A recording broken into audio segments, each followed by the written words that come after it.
The Consumer Electronics Show of 2015 is officially over, and as we are all recovering from the show itself, we want to look back at some of our top picks and awards that we gave out to 10 items at CES 2015.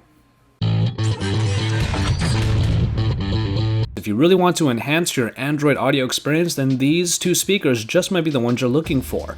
Following up on the great UE Boom is Logitech's UE Mega Boom, the larger version that now has a Bluetooth connectivity range of 100 feet, a larger battery that allows for playback of up to 20 hours, and overall it's a larger, more powerful speaker. But right next to it is the Fugo XL. Now, this is the much larger version of their ruggedized Go Anywhere series, and the Tough XL is the most rugged of the lot, said to be nearly indestructible. And these Bluetooth speakers come with a IP67 certification, and as far as its audio quality goes, 6 different acoustic drivers will drive all of the audio to your ears, making this an experience that might be unparalleled in the Bluetooth speaker space. Our third pick on the list might not be a real mobile Android experience, but it is one that will enhance your television experience. With Android TV, users now have access to movies, TV shows, games, and music all through Google Play. And now, on Sony's BRAVIA TVs, Android TV comes standard. We focused mostly on the 4K model during our CES coverage, but what truly makes Sony's Android TV's partnership significant is that it applies to all of their smart TVs from here on out. Sony's commitment to Google's TV platform is a huge boost for Android TV, and Sony is a great place to start. Now, one of the more interesting developments at CES 2015 came from a brand you may not know very well, SAYGUS, with their V2. Now, looking at the front-facing speakers and a very nice display is only hitting the tip of the iceberg when you consider a 21-megapixel rear-facing camera, a 13-megapixel front-facing camera, and a fingerprint scanner, all in a premium-looking Kevlar and metal body. Yes, the marquee feature of the SAYGUS V2 actually is its storage capabilities, with 64 gigabytes of onboard storage, enhanced by 2 128GB micro SD card slots for a total of potentially 320 gigabytes underneath.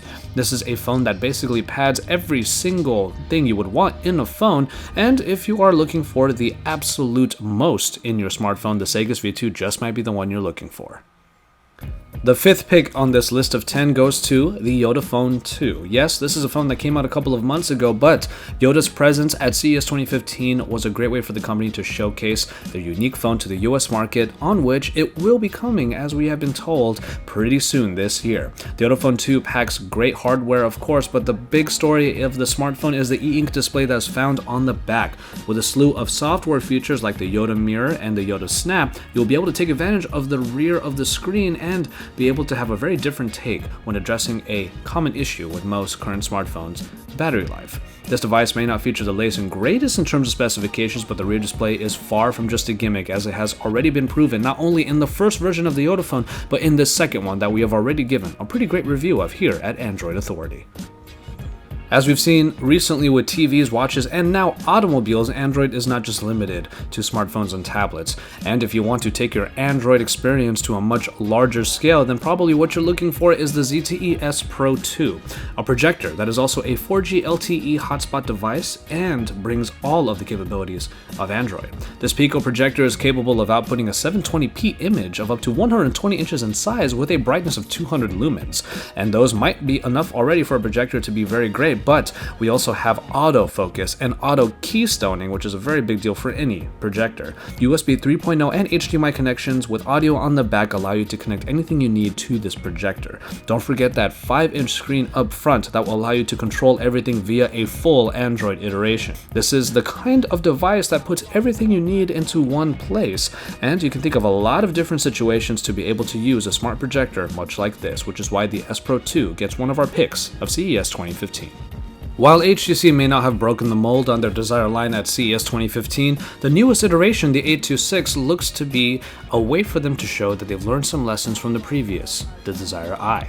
The 826 might follow a similar design in the Desire family, but one of the best parts about this phone is that the front-facing camera now takes on the well-regarded ultra-pixel cameras for low-light performance and better self-portraits.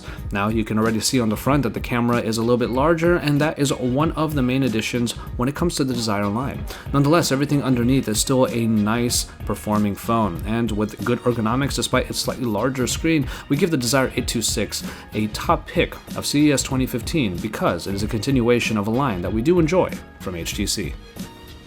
Last year's CES could have been considered the stomping ground for ASUS, given the releases of their 3 different versions of the ZENPHONE, but now they're back with the ZENPHONE 2. The first generation line already put a great phone in people's hands for a very nice price point, but that continues this year with the ZENPHONE 2. Its ergonomically curved design and slim edges has a pricing of $199, and there is a model available for a little bit more money that comes with a massive 4GB of RAM, which is a first in the Android industry. The bottom line is that the ZENPHONE 2 takes everything we liked about the original ZENPHONE series and upgrades it with an improved Intel-powered internals and an overall better design. Aggressive pricing is what really sells this series, though we still don't know exactly how much the higher-end 4GB variant will set consumers back. Nonetheless, the 2GB model at $199 is still something that is very compelling for many users. Our last 2 picks of CES 2015 kind of go together, which is why we are using the phone to showcase the processing package which takes the 9th spot, the Qualcomm Snapdragon 810. The latest in the Snapdragon 800 series brings a move to 64-bit processing, a step up in performance, and the Adreno 430, which is sure to be a gamer's dream. But we wouldn't be able to tell you about the Snapdragon 810 in the flesh if we didn't get a look at our top pick, number 10 on this list, the LG G Flex 2. The new version of the G Flex brings that curved display back into the fray with some enhancements across the board, but not one of them was as surprising as seeing the Snapdragon 810 up on that list. The Snapdragon 810 makes this one of the most powerful phones in LG's camp and possibly in the Android space at the moment, but with a great 5.5-inch screen that makes the ergonomics even better now, enhanced self-healing on the back, stronger screen on the front, and all of the capabilities underneath. The LG G Flex 2 looks to be the unique but still very powerful and useful phone that you might have been waiting for, and it certainly feels like it's going to be a daily driver for some of us here at Android Authority. Stay tuned for reviews of all of these devices that we had picked at CES 2015, and remember to subscribe to our channel if you haven't already so you can keep up with all of that, and make sure that you stay here because Android Authority was your source for all things CES 2015 and continues to be your source for all things Android.